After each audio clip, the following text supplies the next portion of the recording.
பேசலாம். அன்பான தேவனுடைய பிள்ளைகளே, நாம் மறுபடியும் இந்த டிவியின் மூலமாக உங்களை சந்திக்க கிருபை செய்த ஆண்டவருக்கு நான் நன்றி சொல்கிறேன். தேவனுக்கு மகிமை உண்டாவதாக. எப்பொழுதும் இன்று தேவன் நமக்கு அருளுகிற வார்த்தைகளை தியானிக்கிறதுக்கு முன்னால் ஒரு ஜெபம் பண்ணுவோம். ஒரே அருமையான பிதாவை ரட்சகாவை துதிக்கிறோம். நாங்கள் நம்முடைய நாமத்தினால் கூடி வரும்போது அங்கேயே நான் உங்கள் மத்தியில் இருப்பேன் என்று சொல்லியிருக்கு. சுவாமி நேரத்தில் மத்தியில் வந்திருக்குது. அங்கேயே கடந்து வந்து நான் உங்களை ஆசீர்வதிப்பேன் என்ற நம்முடைய திருவாக்கின்படி இந்த வேளையிலும் கர்த்தாவுடைய வார்த்தையை ஆசீர்வதித்து தாரும். அபிஷேகப்பட்ட வார்த்தையாக தேவனே இது செல்லட்டும். நேருடைய செபியில் மட்டுமில்லை, உள்ளத்திலும் பதியட்டும். உடைய நாம் மிகப்படட்டும். கர்த்தாவே, உடைய வார்த்தை வல்லமை உள்ளது, ஜீவன் உள்ளது, அது ஆத்மாவை உயிர்ப்பிக்கிறது. கர்த்தா கிருபை அனுப்புகிற காரியமாக வார்த்தைகளை வாக்கிய பண்ணும். உடனே நாம் மகிமைப்படட்டும். இதாவே உடைய கருத்தில் ஒப்பு கொடுக்கிறோம், ஏற்றுக்கொள்ளும். இயேசுவின் நாமத்தில் ஜெபிக்கிறோம் பிதாவே. தேவனுடைய பிள்ளைகளே, இந்த நாளிலும் நமக்கு கொடுக்கிற வார்த்தை இதை நான் தியானிக்கும் போது இது ஒரு முக்கியமான காரியமாக இருக்கிறது. தேவனுக்கு ஸ்தோத்திரம். அப்போஸ்தலனாகிய பவுல் சொல்லும்போது, சாத்தானுடைய தந்திரங்கள் நமக்கு தெரியாதவைகள் அல்லவை என்று சொல்லுகிற திருவசனத்தை நாம் அறிவோம். தேவனுக்கு மகிமை உண்டாவதாக. அவனுடைய தந்திரத்தில் ஒன்று, அவனுடைய வீழ்ச்சிக்கு காரணமாயிருந்த அது என்ன என்பதை நாம் அறியும் போது, அதை இந்த நாளிலே தேவனுடைய பிள்ளைகள் மத்தியிலேயும் மனுமக்கள் மத்தியிலேயும் அவைகளை செயல்படுத்த அவன் தீவிரப்படுகிற காலமாக இருக்கிறது. இதன் மூலமாக மனிதர்கள் தேவன் வைத்திருக்கிற அந்த நன்மையை ஆசீர்வாதத்தை பெற்றுக்கொள்ள விடாதபடி அவர்களை தாழ்த்தி அவர்களை அந்த ஆசீர்வாதத்துக்கு தூரமாக விலக்கி விடுவது அவனுடைய நோக்கமாக இருக்கிறது. இதை தேவனுடைய மனிதர்கள் நன்கு அறிந்திருந்தார்கள் என்று நாம் காணுகின்றோம். நாமும் இதை நன்றாக அறிந்து கொள்ள வேண்டும். அறிந்து கொள்ளும் போதுதான் அவனுடைய மாய வலைக்குள் அகப்படாமல் இருக்க முடியும். அப்படினால் நாம் இன்று இந்த வார்த்தைகளை சுருக்கமாய் தியானிப்போம். தேவனுக்கு மகிமை உண்டாவதாக. வாசிக்கலாம். 138 சங்கீதம் 6வது வாக்கியத்தை நாம் வாசிக்கலாம். வாசிப்போம். கர்த்தர் உயர்ந்தவராய் இருந்தும் தாழ்மையுள்ளவனை நோக்கி பார்க்கிறார், மேட்டின்மையானவனையோ தூரத்திலிருந்து அறிகிறார். கர்த்தர் உயர்ந்தவராய் இருந்தும் என்று எழுதியிருக்கிறது. உயர்ந்தவராய் இருந்தும் அவர் தாழ்மையானவர்களை, உயர்ந்தவராய் இருக்கிறவர் உயர்வானவர்களை பார்க்கிறதில்லை. அப்படிப்பட்டவர்களை அவருடைய கண்கள் பார்க்கின்றதில்லை. அவர்கள் மேல் அவருடைய கவனத்தை செலுத்துவதில்லை. அவருடைய கவனமெல்லாம் எங்கே இருக்கிறது என்று சொன்னால், உயர்ந்தவராய் இருந்தும் அவர் தாழ்மையானவர்களை நோக்கி பார்க்கின்றார். அவரை விட உயர்வானது ஒன்றுமில்லை. அப்படிப்பட்ட தேவன் பார்க்கிறது என்றால் தாழ்மையில் இருக்கிறவர்களை, மனத்தாழ்மை உள்ளவர்களை தேவனாகிய கர்த்தர் நோக்கி பார்க்கின்றார் என்று நாம் காணுகிறோம். மனிதன் எவ்வளவுதான் வாழ்ந்தாலும், சன்மார்க்கமாய் வாழ்ந்தாலும், ஒருவேளை கற்பனைகளை கூட கை கொண்டு கொண்டிருந்தாலும் அதில் அவனுக்கு ஒரு பெருமை வந்துவிடும் என்று நாம் பார்க்கின்றோம். அதாவது அவனுடைய ஜெபத்தில், அவனுடைய எண்ணங்களில், மற்ற காரியங்களில் நான் அப்படியாக மற்றவர்கள் மாறி இல்லை, நான் ரொம்ப கர்த்தருடைய காரியங்களில் உண்மையாக இருக்கிறேன், அப்படி செய்கிறேன், இப்படி செய்கிறேன் என்று சொல்வது அது ஒரு சாத்தானுடைய குணம். அப்படி கொண்டு போய் அந்த பக்கத்தில் மறித்து போடுவதற்கு அவன் பிரயாசப்படுகின்றான். ஆனபடினால அதாவது உயர்ந்தவராயிருந்தும் தாழ்மையானவர்களை நோக்கி பார்க்கின்றார். ஆராதனை, அவர்களுடைய ஜெப வேளை எல்லாவற்றையும் அவர் சோதித்து பார்க்கிறவராய் இருக்கிறார். இங்கே 2 மனிதர்கள் ஜெபம் பண்ணும்படி தேவாலயத்துக்கு போனார்கள் என்று நாம் பார்க்கின்றோம். லூக்கா 18ஆம் அதிகாரம் 10 முதல் 14 வரைக்கும் உள்ள வசனங்களை வாசிக்கும் போது அங்கே 2 பேர் ஜெபம் பண்ண போனார்கள். அவர்கள் யார் என்றும் எழுதியிருக்கிறது. வாசிப்போம். 2 மனுஷர் ஜெபம் பண்ணும்படி தேவாலயத்துக்கு போனார்கள். ஒருவன் பரிசேயன், மற்றவன் ஆயக்காரன். பரிசேயன் என்று, தேவனே, நான் பரிகாரர், அநியாயக்காரர், விபச்சாரக்காரர் ஆகிய மற்ற மனுஷர்களைப் போலவும் இந்த ஆயக்காரனைப் போலவும் இராததினால் உம்மை ஸ்தோத்திரிக்கிறேன். சத்துரு எப்படி வருகிறான் பாருங்க. ஜெபம் பண்ணுகிற அவர்களுடைய உள்ளத்திலும் என்ன எண்ணம் உண்டாகுது, நான் ரொம்ப திறமசாலி, ரொம்ப நல்லா ஜெபம் பண்ண எனக்கு தெரியும், நான் உயர்ந்தவன், நான் எல்லா கற்பனைகளையும் கை கொண்டு கொண்டிருக்கின்றேன், இப்படியெல்லாம் செய்கிறேன். அது மட்டுமல்ல, இங்கே என் பக்கத்தில் ஒரு நிற்காம பாருங்க, அவனை போல் அல்லாதபடியினாலும் ஸ்தோத்திரிக்கிறேன் என்று சொன்னான். இதுதான் சாத்தானுடைய வேலை என்று நாம் காணுகிறோம். படிப்படியாக அப்படி கொண்டு வருகிறான். வந்து பெருமையிலே ஆழ்த்தி அவர்களை வீழ்த்தி விடுவான். அதுதான் அப்படித்தான் பரிசுத்தவான்கள் அநேக நட்சத்திரங்களைப் போன்ற இருந்தவர்களை முழுங்கியது அப்படித்தான். அப்படினால இந்த வார்த்தை இன்று நமக்காக பலத்திலிருந்து தரப்படுகிறது. தொடர்ந்து வாசிப்போம். வாரத்தில் 2 தரம் உபவாசிக்கிறேன், என் சம்பாத்தியத்தில் எல்லாம் தசபாகம் செலுத்தி வருகிறேன் என்று தனக்குள்ளே ஜெபம் பண்ணினான்.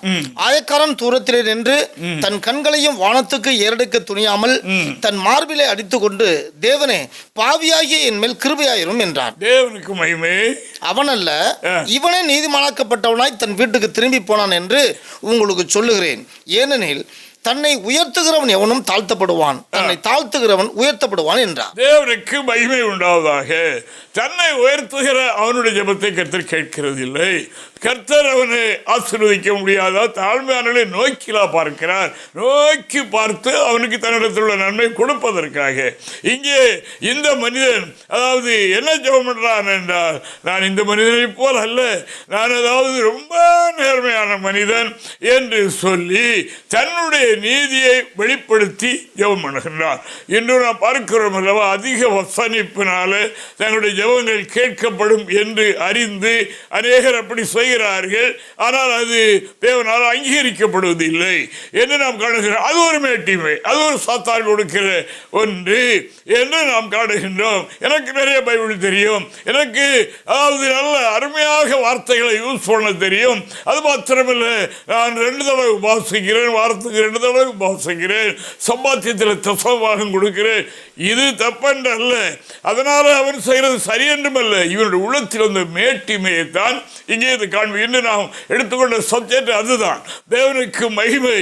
ஒரு மனிதன் தன்னுடைய நீதியை தான் செய்கிற கர்த்தருக்கு முன்பாக எவ்வளவுதான் செய்தாலும் அவைகள் கந்தை போலதான் இருக்கிறதை ஒழிய அது தேவனுடைய பார்வையில் அருமையானது இல்லை என்று நாம் காணுகிறோம். அருமையானது என்ன? தேவ சமூகத்தில், வாழ்க்கையிலே, ஜீவியத்திலே, எண்ணங்களிலே, உடை நடைகளிலே, எல்லா காரியங்களிலேயும் தாழ்மை என்பதை நாம் பார்க்கிறோம். தாழ்மை உள்ளவர்களை கர்த்தர் நோக்கி பார்க்கின்றார். அவர் தாழ்மையில் இருந்து அப்படி பார்க்கவில்லை, அவர் உயர்ந்தவராய் இருந்தும் என்று அந்த வார்த்தையும் போட்டிருக்கு பாருங்க. அப்படி இருந்தும் அவர் எங்கே பார்க்கிறார்? தாழ்மையானவர்களை நோக்கி பார்க்கின்றார்.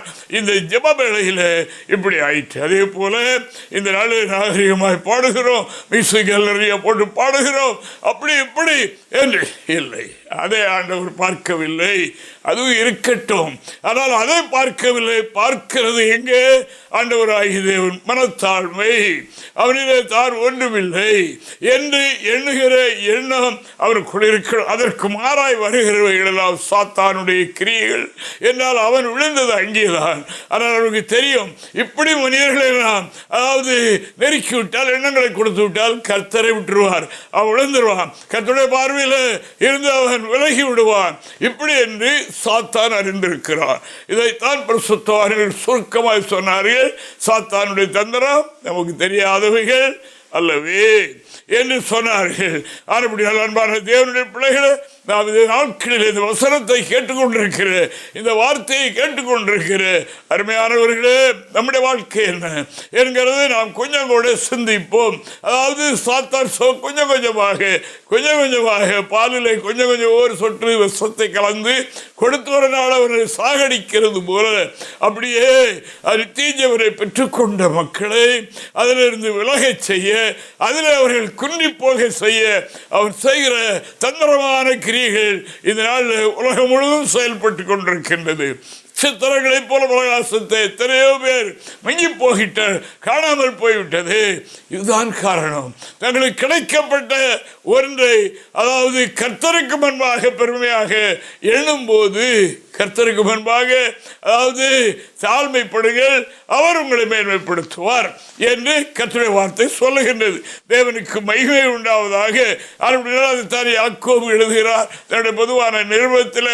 அவர் எழுதும்போது 4ஆம் அதிகாரம் 10வது வாக்கியத்தில் அவர் சொல்லும்போது என்ன சொல்லுகிறார் பாருங்க, வாசிக்கலாம். கர்த்தருக்கு முன்பாக தாழ்மைப்படுங்கள், அப்பொழுது அவர் உங்களை உயர்த்துவார். தேவனுக்கு மகிமை, கர்த்தருக்கு முன்பாக தாழ்மைப்படுங்கள். இதுதான் அவரிடத்திலிருந்து நாம் பெற்றுக்கொள்ள வேண்டிய மேன்மை, அவரிடத்திலிருந்து பெற்றுக்கொள்ள வேண்டிய உயர்வை, அவரால் நாம் ஆசீர்வதிக்கப்படுவதற்கு செய்ய வேண்டிய ஒரே காரியம் தேவனுக்கு முன்பாக நம்மை தாழ்த்துவது.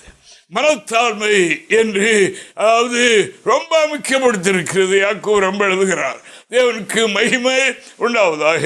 நீங்கள் செய்ய வேண்டிய காரியம் என்று எந்த ஒரு காரியத்திலேயும் கர்த்தருக்கு முன்பாக உங்களை மேன்மையாக எண்ணி விடாதீர்கள். எண்ணினால் அது சாத்தானுடைய குணம். அவன் நம்மை கண் வைத்து தாக்க பார்க்கிறான், அவன் நெருங்குகிறான், நெருங்கி வருகிறான். இடம் கொடுத்து விடாதே என்று இந்த நாளில் கர்த்தருடைய வார்த்தை நம்மை பார்த்து பேசுகின்றது. தேவனுக்கு மகிமை. ஆண்டவராகிய தேவன் இரவும் பகலும் யார் மேல் கண் வைத்திருக்கிறார் என்றால் அதாவது தாழ்மை உள்ளவர்களிடத்தில். சாத்தான் இரவு பகலை யார் மேல் கண் வைத்திருக்கிறார் என்றால் மனிதன் மேல், தேவ பிள்ளைகள் மேல். எப்படி இருக்கின்றால் எப்படி வீழ்த்தலாம், எப்படி எரிகிற தீபத்தை மங்கச் செய்யலாம், அணைக்கலாம் என்று சுற்றி கொண்டே அலைகிறான். இந்த உண்மையை நாம் நன்கு தெரிந்து கொள்வோம். தேவனுக்கு மகிமை உண்டாவதாக. அன்பான தேவனுடைய பிள்ளைகளே, ஆண்டவராகிய இயேசு கிறிஸ்து அவர் தேவனாயிருந்தும் தேவனுக்கு சமமாயிருந்தும் அவர் அப்படிப்பட்ட திருத்துவத்தில் அதாவது ஒரு தேவனாக அவர் இருந்த போதிலும் அவருடைய மனநிலை என்ன, இது எதற்காக எழுதியிருக்கிறது? பிலிப்பியருக்கு நிறுவனம் எழுதும் போது அப்போஸ்தலன் ஏன் அந்த சபைக்கு இதை எழுதினார்? இயேசுவை பாருங்கள். இயேசு அதாவது இப்படித்தான் இருக்கணும் என்றல்ல, நமக்காக அவர் இப்படி நீங்கள் இருப்பீர்கள் என்றால் உங்களுடைய வாழ்க்கையில் இவ்வளவு பெரிய மேன்மை உண்டாகும். அவர் எப்பொழுதுமே தன்னை அனுப்பின பிதாவுக்கு கீழ்ப்படிந்து அந்த பிதாவுக்கு அதாவது கீழ்ப்படிதல் தான் தாழ்மை என்று சொல்லுவது. தேவனுக்கு மகிமை. எதிர்த்து நிற்பது சாத்தானுடைய குணம் என்று நாம் காணுகின்றோம். அதை இயேசு செய்தார். ஆனபடினால் அவர் அப்படி உயர்த்தப்பட்டார். வாசிப்போம் பிலிப்பியர் 2ஆம் அதிகாரம் 5 முதல் 10 வரைக்கும். கிறிஸ்து இயேசுவின் சிந்தையே உங்களிலும் இருக்க அதை சொல்லிக் கொடுக்கிறார். அதாவது திருச்சபைக்குள்ள இப்படி மேடுபள்ளங்கள் இருந்திருக்க முடியும். அப்படினால எல்லாருடைய சிந்தையும் கிறிஸ்து இயேசுல என்ன சிந்தை இருந்ததோ அந்த சிந்தை உங்களில் இருக்கணும் என்ன எழுதியிருக்கு பார்ப்போம். அவர் தேவனுடைய ரூபமாயிருந்தும் தேவனுக்கு சமமாயிருப்பதை கொள்ளையாடின பொருளாக எண்ணாமல், அதை கொள்ளையாடின ஒரு கள்ளப்பொருளாக அதாவது எண்ணாமல், எண்ணி அதில் வேட்டிமை கொண்டு என் வீட்டிலே கோடிக்கணக்காக இருக்கிறது என்று கொள்ளையாடின பொருளாக அவைகளை எண்ணாமல் தம்மை வறுமையாக்கி அடிமையின் ரூபம் எடுத்து, ரூபம் என்ன? அடிமையின் ரூபம். அவருடைய அழகு என்ன? 10,000 பேரில் சிறந்த தேவன். அது வர்ணிக்க முடியாத அழகுடைய, அந்தஸ்துடைய, அவ்வளவு ஆற்றல் படைத்த, அவ்வளவு அறிவுள்ள தேவர் அவர். ஆனால் அவர் என்ன ரூபம் எடுத்தார்? அடிமையின் ரூபம் எடுத்து மனுஷ சாயலானார். அவர் மனுஷரூபமாய் காணப்பட்டு மரணபரியந்தம், அதாவது சிலுவையின் மரணபரியந்தமும் கீழ்ப்படிந்தவராகி, கொஞ்ச நாள் அல்ல. இன்னைக்கு மண்மக்களை பார்க்கிறோம் அல்லவா? கொஞ்ச நாள் ஆரம்பத்தில் கஷ்டப்பட்டிருப்பார்கள். அப்புறம் வாழ்க்கையில கொஞ்சம் அதாவது உயர்வுகளும் ஆசீர்வாதங்களும் நன்மைகளும் இப்படியெல்லாம் வந்த உடனே மாறி வேற எண்ணங்கள் உண்டாகி அதாவது கண்ணெல்லாம் பறக்க ஆரம்பித்து விடும். அப்படியெல்லாம் வந்து அதாவது உள்ளுக்குள்ளே ஒரு மேட்டிமை உண்டாகி விடுகின்றது. உடை நடை எல்லாவற்றிலும் மாற்றம் உண்டாகி விடுகின்றது. இதெல்லாம் நான் பார்க்கிறோம் அல்லவா? ஆனால் நமது இயேசு என்ன செய்தார்? மரணம் வரைக்கும் அவர் அதாவது கீழ்ப்படிந்தார், தன்னை தாழ்த்தினார், தன்னை அனுப்பின பிதாவுக்கு கீழ்ப்படிந்தார். அவர் சொல்லாத காரியத்தை அவர் செய்ய மாட்டார். அதான் சொல்றார் அல்லவா, என்னுடைய பிதா என்னை தனியாக இருக்க விடவே இல்லை. காரணம், நான் அவருக்கு பிரியமானதை செய்கிற முடியினார். அவரிடத்திலே கேட்டு செய்கிறபடியினால், அவருடைய விருப்பம் என்ன என்று அறிந்து அதே நான் செய்கிறபடியினால், அவருடைய விருப்பத்துக்கு மாறாக ஒன்றையும் செய்யாமல் அவர் எனக்கு என்ன கட்டளை இடுகின்றாரோ அதற்கு நான் கீழ்ப்படிந்து அதாவது நடக்கிறேன் என்று இயேசு சொல்லுகின்றார். அது எதுவரைக்கும்? மரணம் வரைக்கும். தேவனுக்கு மகிமை ஆனபடியினால் அவருடைய வாழ்க்கையில் என்ன உண்டாயிற்று? தம்மை தாமே தாழ்த்தினார், ஆதலால் தேவன் எல்லாவற்றிற்கும் மேலாக அவரை உயர்த்தி, இப்படி அவர் மரண வரியனை தன்னை தாழ்த்தினார். அந்த தாழ்மைக்குரிய பலன் என்ன நடக்குது பாருங்க. அதாவது தன்னை தாழ்த்தினார், அதுபடினால் தேவன் அவரை எல்லாவற்றிற்கும் மேலாக அவரை உயர்த்தி, இயேசுவின் நாமத்தில் வானோர் பூதலத்தோர் பூமியின் கீழானோருடைய முழங்கால்கள் யாவும் முடங்கும்படிக்கும் பிதாவாகிய தேவனுக்கு மகிமையாக இயேசு கிறிஸ்து கர்த்தர் என்ற நாவுகள் யாவும் அறிக்கை பண்ணும்படிக்கும் எல்லா நாமத்திற்கு மேலான நாமத்தை அவருக்கு தந்தளினார். தேவனுக்கு மகிமை, தாழ்மை, தாழ்மைக்கு கீழ்ப்படிதலுக்கும் அதாவது உண்டாகிற பலன் இதுவாக இருக்கிறது. தேவனுக்கு ஸ்தோத்திரம் உண்டாவதாக. அதாவது மேற்குமை என்று சொல்வது வெளிப்படையான தோற்றம் இல்லை, உள்ளுக்குள்ளேயே உருவாகிற ஒன்றாக இருக்கிறது. அது அதாவது நம்மை பெற்றெடுத்த பெற்றவர்களுக்கோ, நமக்கு கற்றுத்தந்த ஆசிரியர்களுக்கோ, நமக்கு வேலை கொடுத்து அதில் முதன்மையாக இருக்கிற மேலே உள்ளவர்களுக்கோ அதாவது கீழ்ப்படியாமல் வருகிறது பாருங்க, அதான் பெருமை. தேவனுக்கு மகிமை, அதுதான் பெருமை. கீழ்ப்படியாமல் இருக்கிறது அல்லவா, அதுதான் அதாவது இவர் சொல்லி நான் என்னை கேட்கிறது என்று வந்துவிட்டால் அதில் பெருமை வந்து விடுகின்றது என்று நாம் காணுகின்றோம். ஆண்டவராகிய இயேசு கிறிஸ்து அவர் மரண பரியந்தம் அதாவது கீழ்ப்படிந்தவராய் மனுஷ சாயலை எடுத்தார், அடிமையின் ரூபம் எடுத்தார், எடுத்து அவர் மரண வரைக்கும் பிதா சொல்ல குமாரன் காண்கிறது எதுவோ அதை அல்லாமல் தாமாக ஒன்றையும் செய்ய மாட்டார் என்று வேதம் சொல்லுகின்றது. தேவனுக்கு மகிமை செய்ய முடியும், அவரும் தேவன் தானே, எல்லாவற்றையும் அவர் செய்ய இயலும். ஆனால் அவர் நமக்கு வழிகாட்டி இருக்கின்றார். நீங்கள் இந்த உயர்வை பெற்றுக்கொள்ள, மேன்மையடைய, உங்களுடைய நாமம் உயர்த்தப்பட, பிரசித்தப்படுத்தப்பட இவ்விதமாக ஆக வேண்டும் என்று சொன்னால் நீங்கள் செய்ய வேண்டிய காரியம் என்ன? உங்களுடைய வாழ்க்கையிலே தாழ்மை. ஆனபடினால் உயர்ந்தவராயிருந்தும் தேவன் தாழ்மையானவர்களை நோக்கி பார்க்கிறார் என்று வேதம் சொல்லுகிறது. உயர்த்தப்படுவதற்கு ஒரு மனிதன் அதாவது மனிதர்கள் மத்தியிலே புகழ்ச்சியாக்கப்படுவதற்கு, கனமுள்ளவனாக மாறுவதற்கு இருப்பது அவனுடைய மனத்தாழ்மை, அவனுடைய உள்ளத்தில் உண்டாகிறது கீழ்ப்படிதல். இதுதான் இன்று கர்த்தர் எதிர்பார்க்கின்ற காரியம். இதை செய்யும் போது அதாவது கர்த்தருடைய பார்வை எப்பொழுதும் தம்முடைய பரிசுத்தவான்கள், பரிசுத்த வாட்டிகள் மேலே எப்பொழுதும் இருந்து கொண்டே இருக்கும். கர்த்தரை கவனித்து பார்த்து கொண்டே இருப்பார். அவர்களுக்கு விரோதமான தீமை வர முடியாது, விடமாட்டார். இஸ்ரவேலை காக்கிற தேவன் உறங்குவதும் இல்லை, தூங்குவதும் இல்லை என்ற பிரகாரம் பகலில் மட்டுமல்ல இரவிலேயும் தம்முடைய பிள்ளைகள் மேல் கண்ணோக்கமாக இருக்கின்றார். அவர்கள் எந்த தீமை அணுகிவிடாமல் இருக்க அவர் ரொம்ப பொறுப்புடையவராக இருக்கிறார். யார் மேல் என்று சொன்னால் தாழ்மை உள்ளவர்கள், தாழ்மை உள்ளவர்களை நோக்கி பார்க்கின்றார். தேவனுக்கு ஸ்தோத்திரம். அப்படினால் அன்பான கர்த்தருடைய பிள்ளைகளை, வார்த்தையை கேட்கின்றவர்களே, உங்களுக்கு தான் நீங்கள் அந்த வார்த்தையை மனதில் பதித்துக் கொள்ளுங்கள். நம்மிலே அதாவது பணக்காரன், ஐஸ்வர்யவான், அழகா இருக்கிறவன், படித்தவன், உயர்ந்த அந்தஸ்தில் இருக்கிறவன் இது மட்டுமல்ல இந்த குணம், ஒன்றுமில்லாதவர்களுக்கும் இந்த பெருமை சாத்தான் கொண்டு வருகிறான். அவர்களை தனித்து கேட்டால் இப்படி சொன்னீர்களே, இப்படியெல்லாம் நீங்கள் செய்தீர்களே, அதாவது பெருமை என்று சொன்னீர்களே, எந்த காரணத்தை வைத்து? அப்போ நீங்கள் அந்த காரியத்தை உங்களுக்கு ஆலோசனை தரலாம் என்று கேட்டால் ஒன்றும் தெரியலையா, எனக்குள்ள ஒரு பெருமை வந்துக்கிட்டே இருக்குது. அதுதான் வீழ்ச்சிக்கு அதாவது மூல காரணம், அடையாளம் அதுதான். அப்படினால் உடனே விசாராகுங்கள், அவைகளை விரட்டுங்கள், சாத்தானுக்கு ஏற்று நிலைகள் ஓடி போவான் என்று திருவசனம் சொல்லுகின்றபடியினால் உங்களுடைய ஆவிக்குரிய ஜீவத்தை நஷ்டப்படுத்த, உங்களுக்கு தேவை வைத்திருக்கிற மேன்மையை அதாவது கெடுத்து போடுவதற்காக அவன் செய்கிற கிரியைதான். இந்த வகையில் தான் நான் வீழ்ச்சி அடைந்தேன், இதில் தான் நான் தள்ளப்பட்டேன், என்னுடைய நிலைமை இப்படி ஆகின்ற பேயாய் அலைகிறேன். காரணம் என்ன? எனக்கு உண்டான பெருமை என்று சாத்தானுக்கு தெரிந்தபடியினால் இன்று அந்த வழியை பின்பற்றி கர்த்தருடைய பாதையில் முன்னேறுகிற ஒருவருக்கு விரோதமாக இது இருக்கும். அந்த சாத்தானுடைய தந்திரத்தை அப்போஸ்தலன் அறிந்திருந்தார். அறிந்திருந்து அவைகளெல்லாம் மேற்கொண்டார்கள் என்று நாம் காணுகின்றோம். தேவனுக்கு ஸ்தோத்திரம் உண்டாவதாக. ஆண்டவருடைய நோக்கமெல்லாம் தேவனுடைய பிள்ளைகள் கடைசி வரைக்கும் நிலைத்திருந்து பூமியில நாம் பெரிய பெரிய காரியங்களை செய்திருக்கலாம். அது பரலோகத்துக்கு வராது, அது அங்கே நிலைப்பூட்டப்படாது. அதாவது இந்த பூமியில வாழும்போது தேவனுக்கு கீழ்ப்படிந்து நம்மை தாழ்த்தி, அதாவது தேவனுக்காக நாம் வாழும்போது அதுவே தேவனுக்கு பிரீதியானது, அதுவே தேவனுக்கு விருப்பமானது. அதுவே ஆண்டவர் இன்று மருமக்களிடத்தில் தமிழ் ஜனங்களிடத்தில் எதிர்பார்க்கிற காரியம் அதுவாக இருக்கிறது. தேவனுக்கு ஸ்தோத்திரம் உண்டாவதாக. அப்படினால் அருமையான கர்த்தருடைய பிள்ளைகளே, இவைகளை கவனிப்போம்.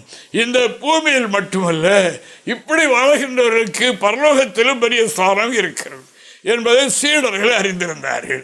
அறிந்திருந்து ஒரு நாள் இயேசுவினிடத்தில் போய் ஆண்டவரிடத்தில் கேட்குறாங்க, ஆண்டவரே, பரலோகத்தில் யார் பெரியவனா இருப்போம்? பரலோகத்துக்கு போறதுக்கு தகுதியாகி ஆயிடுச்சு, அங்கே பெரிய சீட்டுகள் இருக்குது, அது யாருக்கு என்று கேட்டதாக நாம் பார்க்கின்றோம். தேவனுக்கு மகிமை உண்டாவதாக. அப்படி கேள்வி கேட்ட அவர்களுக்கு ஆண்டவர் சொல்லுகிற பதிலை பாருங்கள். மத்தேயு 18ஆம் அதிகாரம் 1வது வாக்கியத்தை நாம் சேர்த்து வாசிக்கலாம். அவ்வேளையில் சீசர்கள் இயேசுவிடத்தில் வந்து பரலோக ராஜ்யத்தில் எவன் பெரியவனாயிருப்பான் என்று கேட்டார்கள். இயேசு ஒரு பிள்ளையை தம்மிடத்தில் அழைத்து அதை அவர்கள் நடுவே நிறுத்தி, நீங்கள் மனம் திரும்பி பிள்ளைகளைப் போல் ஆகாவிட்டால் பரலோக ராஜ்யத்தில் பிரவேசிக்க மாட்டீர்கள் என்று மெய்யாகவே உங்களுக்கு சொல்லுகிறேன். ஆகையால் இந்த பிள்ளை போல தன்னை தாழ்த்துகிறவன் எவனோ அவனே பரலோக ராஜ்யத்தில் பெரியவனாயிருப்பான். கேட்ட கேள்விக்கு அவர் கொடுத்த பதில். தேவனுக்கு ஸ்தோத்திரம். பரலோகத்துக்குள்ளே பிரவேசிக்கிறதே ரொம்ப அபூர்வம். அதுக்கே இந்த மனத்தாழ்மை, சின்ன பிள்ளை போல உள்ள களங்கமற்ற ஒரு இருதயம், ஒரு சுபாவம் இருக்க வேண்டும். ஆனால் பரலோகத்தில் பெரியவர்களாக இருக்க வேண்டும் என்று சொன்னால் என்ன செய்யணும் என்று ஆண்டவர் சொல்லிவிட்டார். அவர்கள் கேட்டார்கள், அவர்களுக்கு ஆசை, ஆண்டவரே, அந்த பரலோகத்தில் பெரிய ஸ்தானம் இருக்கிறது அல்லவா, அதில் அந்த ஸ்தானம் எனக்கு கிடைப்பதற்கு நான் என்ன செய்யணும் என்று கேட்டதற்கு தான் கர்த்தர் இந்த பதிலை சொன்னார் என்று நாம் காணுகின்றோம். வேற சொல்லி வழங்க வைக்க முடியாதல்லவா. அப்படினால் ஒரு சிறு பிள்ளை அழைத்து தமிழை நிறுத்தி கொண்டு இதை காண்பித்து, இந்த பிள்ளையை போல ஒரு களங்கமற்ற ஒரு இருதயம், ஒரு களங்கமற்ற ஒரு எண்ணம், சுபாவம் யாரிடத்தில் இருக்கிறதோ அவர்கள் பரலோகத்தில் பெரியவர்களாக இருப்பார்கள் என்று இயேசு சொன்னார். அந்த வார்த்தை என்று உங்களுக்கும் எனக்கும் தேவன் கொடுக்கிற வார்த்தைகளாக இருக்கிறது. அருமையான கர்த்தருடைய பிள்ளைகளை, நாம் திருவசனத்தை கை கொண்டு அதாவது நாம் பரலோகத்துக்கு போகிறதுக்கு ஆயத்தப்பட்டாலும் அங்கே பெரிய ஸ்தானமும் இருக்கிறது. தேவனுக்கு மகிமை. ஆனபடியினால் இங்கே யார் தங்களை தாழ்த்துகின்றார்களோ, இங்கே தாழ்மை சுவாமியுடையவர்களாய் யார் இருக்கின்றார்களோ அவர்களுக்கு அங்கே பெரிய ஸ்தானத்தை ஆண்டவர் வைத்திருக்கிறார். தேவனுக்கு ஸ்தோத்திரம் உண்டாவதாக. எந்த சூழலிலும் தேவனுக்கு முன்பாக நம்மை நிறுத்தும் போது நாம் ஒன்றுமில்லை, ஜீரோவாக இருக்கிறோம். இந்த எண்ணத்தோடு கடைசுவரைக்கு வாழ்ந்தால் அவர்கள் பரலோகத்தில் பெரியவர்களாக இருப்பார்கள் என்று வேதம் சொல்கின்றது. அவர்கள் இந்த பூமியில் இருக்கும்போது அப்படிப்பட்டவர்களாக இருந்தால், அதாவது அவர்கள் ஜெபத்தை ஆண்டவர் கேட்பார். தேவனுக்கு ஸ்தோத்திரம் உண்டாவதாக. கூப்பிட்ட உடனே அவர்களுக்கு பதில் கொடுக்க ஒரு வல்லவராக இருக்கிறார். அப்படினால கர்த்தருக்கு முன்பாக எப்பொழுதும் தாழ்மை, எப்பொழுதும் மனத்தாழ்மை, எல்லாவற்றிலும் தாழ்மை. அப்படி நடக்கும்போது அவர்கள், அதாவது தேவனுக்கு அருமையானவர்களாக இருப்பார்கள். உலகத்தில் இருக்கும் வரைக்கும் அவருடைய கர்த்தருடைய பார்வையிலே இருப்பார்கள். அவர்களை பொல்லாங்கன் தொட முடியாது. வேதம் சொல்லுகிறது அல்லவா, தேவனால் பிறந்தவனை பொல்லாங்கன் தொட என்று அப்போஸ்தலன் சொல்லுகின்றார். அப்படினால் அப்படிப்பட்ட ஒரு வாழ்க்கை இந்த உலகத்தில் நமக்கு வைக்கப்பட்டிருக்கிறது. இதை கவனித்து தேவனுடைய பிள்ளைகளே, நாம் எப்பொழுதும் ஆண்டவருடைய பார்வை நமது மேல் இருக்க மனத்தாழ்மை. மனத்தாழ்மை என்பது கீழ்ப்படிதல், தேவனுடைய திருவசனத்துக்கெல்லாம் கீழ்ப்படிவது, தேவன் எழுதி கொடுத்திருக்கிற வேதத்திற்கு கீழ்ப்படிவது மனத்தாழ்மை என்று கர்த்தருடைய வேதம் சொல்லுகின்றது. அப்படினால் இன்று ஆண்டவர் நமக்கு தருகிற ஆலோசனை இவைகளாக இருக்கிறது. அதற்காக நான் ஆண்டவருக்கு நன்றி சொல்லுகின்றேன். தேவனுக்கு ஸ்தோத்திரம் உண்டாவதாக. அவர் தேவன் பாருங்க, கொள்ளையாடின பொருளாக அதை எடுக்கவில்லையே. அவர் எவ்வளவு பெரிய காரியம் பாருங்க. மனித ரூபம், அதாவது மனித ரூபம் எடுத்து, அதாவது சிலுவையின் மரணம் இருந்தமோ அப்படியே நடந்தார் என்று வேதம் சொல்லுகின்றது. அதற்காக ஆண்டவருக்கு நன்றி. தேவனுக்கு ஸ்தோத்திரம் உண்டாவதாக. சத்தியத்தை கேட்கின்ற அன்பான தேவனுடைய பிள்ளைகளே, தேவன் கொடுத்திருக்கிற தாளந்தை, தேவன் தந்திருக்கிற கிருபையை, தேவன் தந்திருக்கிற தெய்வீக அறிவை நாம் இப்படி பயன்படுத்தி முன்னேறுவோம். கர்த்தர் நம்மை கொண்டு பெரிய காரியங்கள் பூமியில் செய்வது மட்டுமல்ல, நம்முடைய வாழ்நாள் காலங்களில் இவ்வளவு பெரிய கனமும் இவ்வளவு பெரிய காரியமும் இயேசுவின் நாமத்தின் நிமித்தமாக நமது பிதா மகிமைப்படும்படியாக வைத்திருக்கிறார். அந்த புரோகத்தில் மறுமையில் நாம் தேவனுடைய சமூகத்தில் பெரிய இடத்தை அதாவது அடைவதற்கு இவைகள் வழியாக இருக்கிறபடினா இவைகளை நாம் கவனமாய் சந்தித்து நம்முடைய மனதை கர்த்தருக்கு முன்பாக, கிறிஸ்துவுக்கு முன்பாக சபையாய் வைத்துக்கொண்டு ஜெபிப்போம். நம்மை தாழ்த்தி நாம் தேவனை நோக்கி பார்ப்போம். தேவனுக்கு முன்பாக நாம் எப்பொழுதுமே நம்மை அடிமைகளாக எண்ணி, அவர் நம்மை சகோதரர்கள் என்று சொல்லலாம், பிள்ளைகள் என்று சொல்லலாம், ஆனால் அவருக்கு முன்பாக நாம் அடிமைகளைப் போல எண்ணி நடப்போம் என்று சொன்னால் நாம் இந்த விசேஷித்த ஆசீர்வாதத்தையும் பாதுகாப்பையும் பெற்றுக்கொள்ளலாம். தகப்பனே, ஆண்டவரே என்று கூப்பிடும்போது மகனே என்ற ஜெபத்திற்கு பதில் நமக்கு கிடைக்கும். அதை பெற்றுக்கொள்ள தேவனுடைய பிள்ளைகள் ஆயத்தப்படுங்கள். உங்களுடைய வாழ்க்கையில் உங்களுடைய அலசி பார்த்து அவைகளை சிந்தித்து பார்த்து தேவனுக்கு முன்பாக எப்படி இருக்கிறோம் என்பதை உணர்ந்து நம்மை தேவனுக்கு முன்பாக செம்மையாக வைத்துக் கொள்வோம். கர்த்தருடைய பார்வையில் இருப்போம். கர்த்தர் நம்மை ஆசீர்வதிப்பாராக. ஆமென். ஜெபம் பண்ணுவோம். நண்பரே, துதிக்கிறோம். ஓகே, ஸ்தோத்திரம் பாபா. கர்த்தாவே, நம்முடைய வார்த்தையை சொர்க்கமாக தியானித்தோம். கர்த்தாவே, எமக்கு நன்றி. தேவனே, துதிக்கிறையா. அவ்வப்போது நம்முடைய திருவிழா சுத்தத்தை எங்களை காண்பிக்கிறீர், அவைகளை வெளிப்படுத்துகிறீர். நன்றி. இந்த வார்த்தைகளை கேட்ட ஆதேவனுடைய ஜனங்கள், தேவ பிள்ளைகள் இவைகளை உணர்ந்து நம்முடைய வாழ்க்கையில் உண்டாகிற ஆதேவனை ஆவிக்குரிய குறைவுக்கு, விலகினத்திற்கு, நம்முடைய கையிட்டு செய்கிற காரியங்களில் உண்டாகிற நஷ்டத்துக்கு காரணம் என்ன என்கிறதெல்லாம் கண்டுபிடித்து அவைகளிலிருந்து விடுதலை பெற்றுக்கொள்ள உதவி செய்யும். ஆண்டவர் வரப்போகிறீர், இயேசு வரப்போகிறீர். அப்படினாலுமே சந்திக்க அந்த பரலோகத்தில் ஆண்டவரே நீர் வைத்திருக்கிறத மகிமைக்குள்ளே நாங்கள் மேன்மையானவர்களை பெற்றுக்கொள்ள இந்த பூமியில் இருக்கும்போது கீழ்ப்படுதல், தாழ்மை இவைகளை கடைபிடித்து தேவனுக்கு முன்பாக எப்பொழுதுமே நாங்கள் உமக்கு முன்பாக, நீர் எங்களுக்கு முன்பாக இருக்கிறது நாங்கள் அறிந்து வாழ கர்த்தர் கிருபை செய்ய வேணும் என்று கெஞ்சுகிறோம். திருநாமத்தை மகிமைப்படுத்தும், ஆசீர்வதியும். இயேசுவின் நாமத்தில் ஜெபிக்கிறோம் பிதாவே. ஆமென், ஆமென், ஆமென்.